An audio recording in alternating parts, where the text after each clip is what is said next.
அஸ்ஸலாமு அலைக்கும் வரஹ்மத்துல்லாஹி வபரகாத்துஹு. அல்ஹம்துலில்லாஹ். கண்ணியத்திற்குரியவர்களே, இப்ப ஆண்கள் சமூகத்துல எப்படி இருக்குன்னா, ஆண் சமூகம் இப்ப எப்படி போய் கொண்டிருக்குன்னா, தன்னுடைய ஆடை என்ன பண்றாங்கன்னா, கரண்ட காலுக்கு கீழே கொண்டு போயிட்டு என்ன பண்றாங்கன்னா, தலையில உரசுற மாதிரி செய்யறாங்க. இப்படிலாம் கூடுமா? இதை பத்தி நபி என்ன சொல்லியிருக்காங்க அப்படி கேட்டா, நபி ஸல்லல்லாஹு அலைஹி வஸல்லம் ஹதீஸ்ல பதிவு செஞ்சிருக்காங்க, இப்படி செய்பவன் கிபிர் உள்ளவன், பெருமை உள்ளவன். எப்படி முன் சமூகத்தினர் நீ இப்படிதான் செஞ்சாங்க, முன் சமூகம் வாழ்ந்த சமூகம் இதே மாதிரிதான் தரையில உரசுற மாதிரி தன்னுடைய ஆடைகளை போடுவாங்க.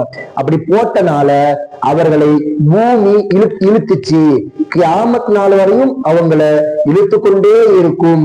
அந்த நிலைமைக்கு நீங்க ஆளாயிடாதீங்க என்பதாக நபிகள் நாயகம் ஸல்லல்லாஹு அலைஹி வஸல்லம் சொன்னாங்க. கண்ணியத்திற்குரியவர்களே, சின்ன சின்ன விஷயம் தான், ஆனா இப்படி செய்யாமல் இருப்பது அல்லாஹ்விடத்துல மிகப்பெரிய ஒரு அந்தஸ்தாக இருக்குது. கண்ணியத்திற்குரியவர்களே, இது மாதிரி விஷயங்களை விட்டு தவிர்த்திருக்கக்கூடிய பாக்கியத்தை வல்ல ரஹ்மான் நமக்கும் நம்முடைய சமூகத்துக்கும் அல்லாஹ் தந்தல்வானாக. வாஹிரு தாவாஹும் அல்ஹம்துலில்லாஹி ரப்பில் ஆலமீன். அஸ்ஸலாமு அலைக்கும் வரஹ்மத்துல்லாஹி வபரகாத்துஹு.